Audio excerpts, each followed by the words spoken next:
महात्माओं का अगर हम निमंत्रण कराएं या करें तो हमसे भी उल्टा सीधा कहता है और संत में महात्माओं से भी कहता है। इसलिए मैंने इस कमरे को बंद कर दिया है। जैसे इतना कहा है तो महात्मा जी ने कहा कि इस कमरे की कुंडी खोलिए, आज हम उनका दर्शन करेंगे कि कर्मवीर को हम मिल रहे हैं।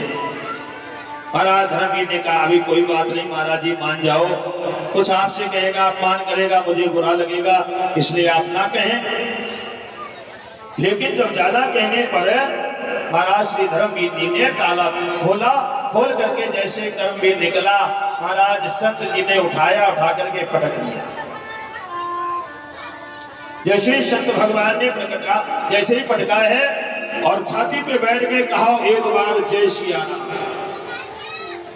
एक बार अपने मुख से कहो जय सिया राम। जैसे कहा कि जय सिया राम, जय सिया राम कहिए।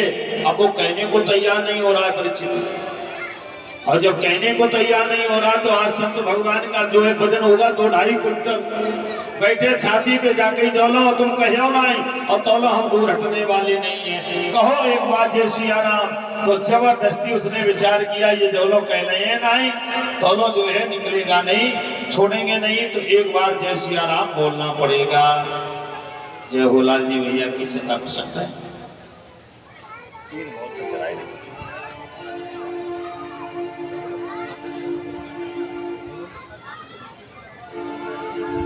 जैसे कहा कि जय सिया राम,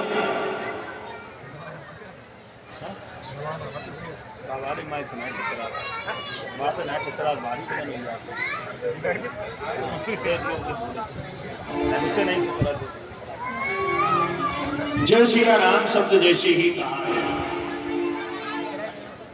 उसी समय क्या हुआ, जय सिया राम शब्द बोला, कुछ समय बाद परीक्षित जी प्राणांत हो गया। और जैसे ही प्राणांत हुआ है परीक्षित जी, अब क्या किया जाए। तो यमराज जी आए, यमराज के पार्षद लेकर के गए। तो जैसे ही देखा गया किसने कोई पुण्य तो नहीं किया है, तो सभी ने कहा कि एक पुण्य किया है इसने किसी एक संत के द्वारा जबरदस्ती कहने पर एक बार जय सिया राम कहा है।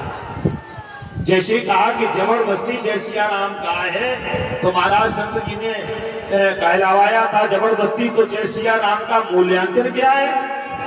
तो यमराज जी ने कहा मुझे तो मालूम नहीं जय सिया राम का मूल्यांकन क्या है, हो सकता है इंद्र को पता हो, चलो इंद्र से पूछते, वो सरकार आ जाए। सो मैं से ही महाराज स्वर्ग के राजा इंद्र के पास पहुंचे, इंद्र से कहा ये बताओ जय सिया राम का मूल्यांकन क्या है।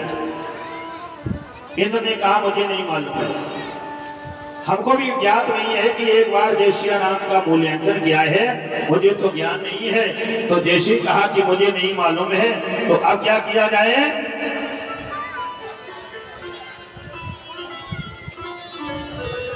इंद्र से कहा कि चलो ब्रह्मा जी के पास। उसने कहा किसने, कर्मवीर ने, महाराज अब पैदल नहीं जाएंगे, ये तो आपका काम है, पूछ के रखना था कि जय सिया राम का मूल्यांकन क्या है, इसमें हमारी क्या पड़ी है, हम पैदल नहीं जाएंगे तो क्या कैसे जाओगे, ये गधे पे बैठा लो तब जाएंगे।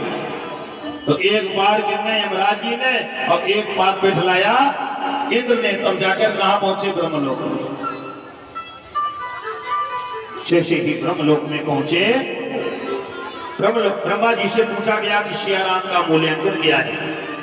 अब ब्रह्मा जी भी ना बता पाए कि मूल्यांकन का, महाराज आपो मचिया, तो कहाँ चलोगे शंकर भगवान से, क्योंकि वो तो हमेशा जय सिया राम गाते हैं। तो शंकर भगवान को भी, भगवान शंकर जी के पास जाने के लिए ब्रह्मा जी को भी मचा लिया।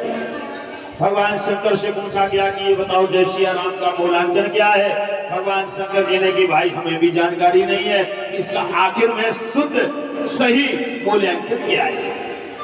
भगवान शंकर जी से तो आप भी मच जाओ और कहाँ चलो, भगवान श्री राम जी के पास, जिसका नाम है उसी के पास चलिए। सो जैसे ही श्री राम जी के धाम में पहुंचा,